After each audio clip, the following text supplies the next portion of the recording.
Good afternoon, everybody. Today I've got a message on my heart. It's about divine intervention.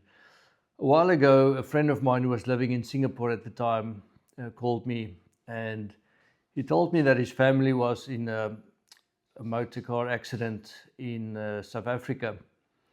He received a call from his son, and in that moment, his son just said to him, "Dad, we were in a motor car accident."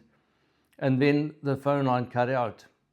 Now, my friend in Singapore at the time, he was very stressed about what he heard. Not long after that, he received another phone call. This time it was from his wife, and she said to him, "We've been in a car accident," and all distressed. The phone line cut out again. The third call that he received was from an unknown man that was at the scene of the accident, and he said to him, "Sir, you have to come." Now, my friend in that moment had nothing else that he could do. He was in Singapore, other than just believe in God that his family would be okay. It turned out that his family was okay after the accident, but later, when he spoke with his wife, they realized that they were in a brand new car that they purchased towards the end of last year, and this new car had airbags, and the airbags never deployed. Initially, they were quite upset by the fact that the airbags didn't deploy to protect them in the accident. But when they realized that his son was actually sitting in the front seat and he had his school bag on his lap, and if the airbags did deploy, he would have been hurt in a very bad way, they realized that there was an intervention there.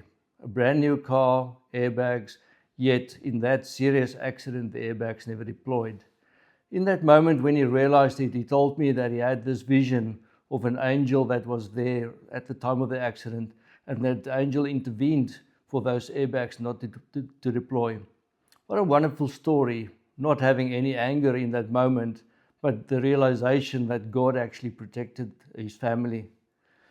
In the Bible, we also have an example of divine intervention, and that is where God protected Daniel. Now, Daniel was captured in Judah, and the Babylonians took them to Babylonia.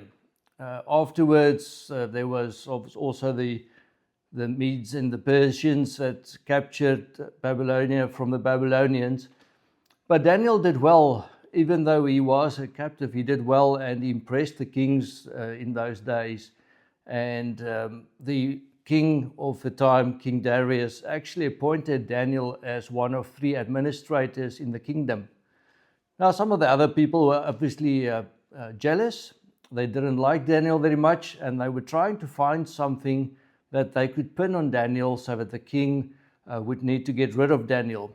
So they came up with this brilliant plan to ask the king to sign a petition to say that nobody can actually pray or witness to any other god or king than the king at the time, King Darius. And if they do, they would be thrown into the lion's den and they will be killed.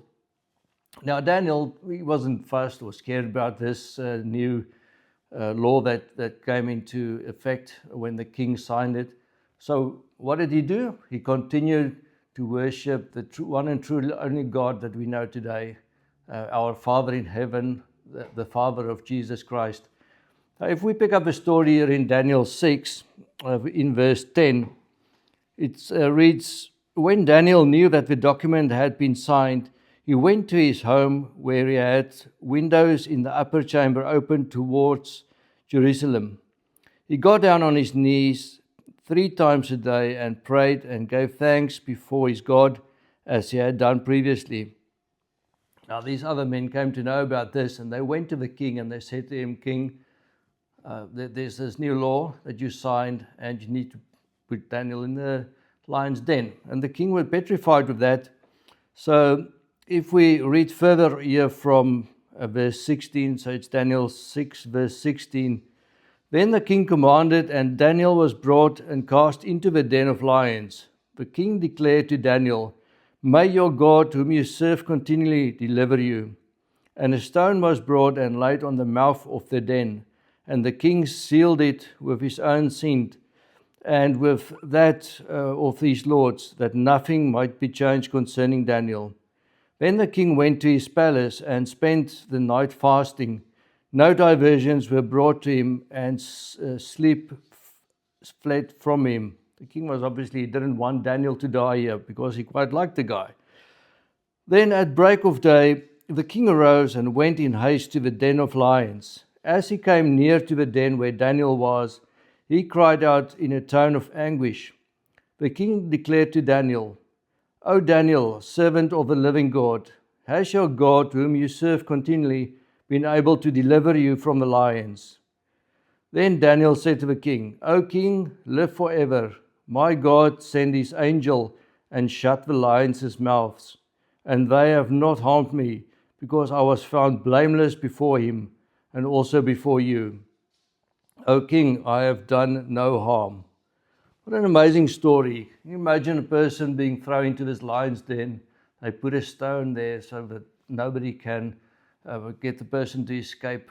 But yet the angel of the Lord came and no harm was done to Daniel. How faithful is our God, our Father. I want to encourage you today, if you are in need of some interventions from God, keep on praying for those. He can deliver it to you. Thank you.